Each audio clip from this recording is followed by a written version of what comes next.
Hello everyone, welcome to IHS CERAWeek 2015. My name is Atul Arya. I am the head of IHS Energy Insight business, and joining me today is Steve Goodman, who leads Egon Zehnder's energy practice based here in Houston. Steve, welcome to CERAWeek. Fantastic, it's great to be here. And now you are a veteran, you've been here several years, right? Yes, this is our fourth year as a sponsor. Yes. Great, and thank you for your partnership with IHS. The question I have for you, I understand you've been doing something new and different, the board effectiveness reviews. Of course. A very interesting concept. So tell us about how does these things work, and what have you been doing, and what are you finding? Yeah, of course. Look, I think what we would say is activism, shareholder activism within energy, continues. Mm-hmm. And I think that, quite frankly, a lot of boards are aware of the opportunity and threat. And so with that but the impact of many of these board effectiveness reviews are somewhat short-lived. And so there seems to be a regression back towards the mean once the investment ends. And so what we're asked to do often is to find ways to help them find a sustainable opportunity to create value. And often that's found through the effectiveness of the board. Are the reviews done in response to shareholder activism, or they can be done irrespective of what is happening from the shareholder point of view? Absolutely, right. And often we're finding that the best boards are looking at ways to improve their effectiveness and looking at ways for that sustainable growth in value, if you will. And so the best boards are actively going out and looking at their practices.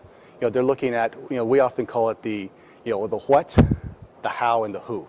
Right, really looking at their organizations, as you look at the development of the what, the effectiveness of them, how well their board meetings are going.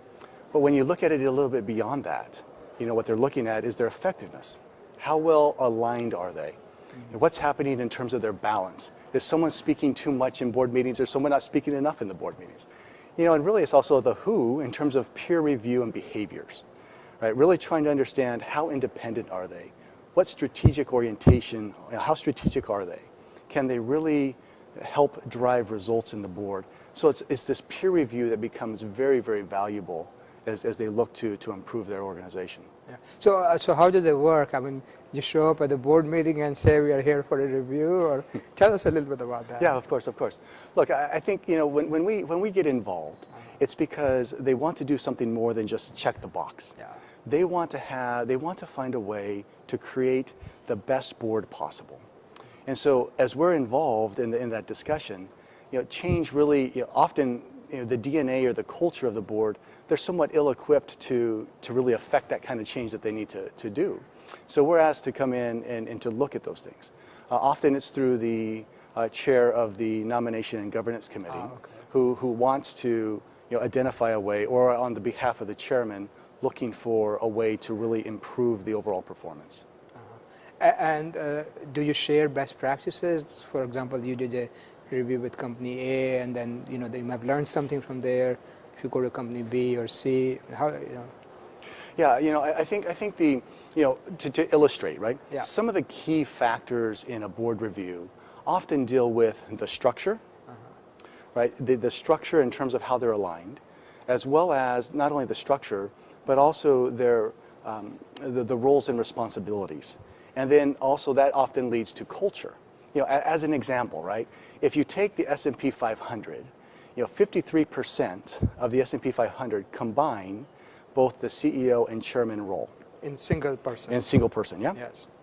Mm-hmm. But of those, 65% separate the lead director from the chair of the governance committee. I see. So you have this triangle of the chairman CEO, the lead director, and the chairman of the governance committee, and often confusion results in terms of, well, wait a minute, who's supposed to be doing what? Who's responsible for what?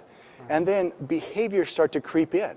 Yes. Right? Behaviors are, over time, the boards basically become ill-equipped to deal with some of these things, to administer, to address poor behaviors.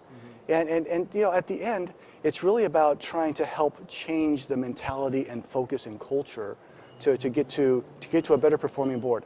Our argument is, as the board makes better decisions, the quality and the value, the quality of the decisions improve, and the value of the company definitely increases. So now that the oil price is down, is there kind of more urgency to do some of these reviews or less? I mean, Look, we've just finished our 500th board review. wow, that's congratulations.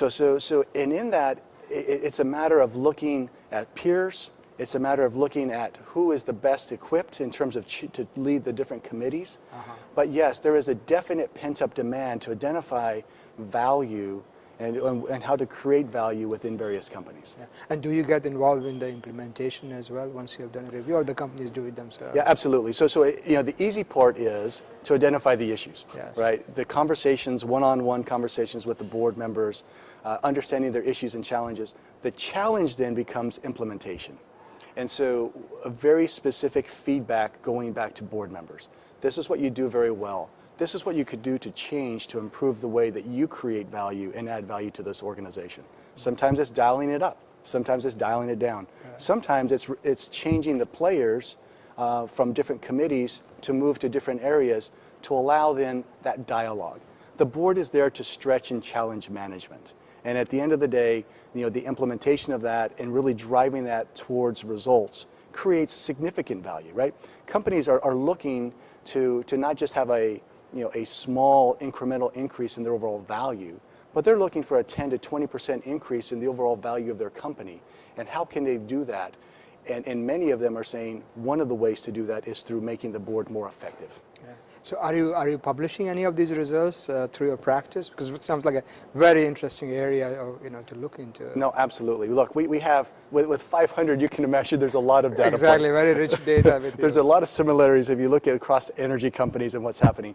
We will definitely have multiple thought pieces and published in papers, which we think that companies will find is very important for them and helping them think about their board. Very good. Well, Steve, thank you again for coming to CERAWeek, and thank you for your partnership, and we hope that you will be back here next year and tell us more about these reviews and other new things you have been working on. Fantastic. Thank you. And thanks again for joining us at IHS CERAWeek.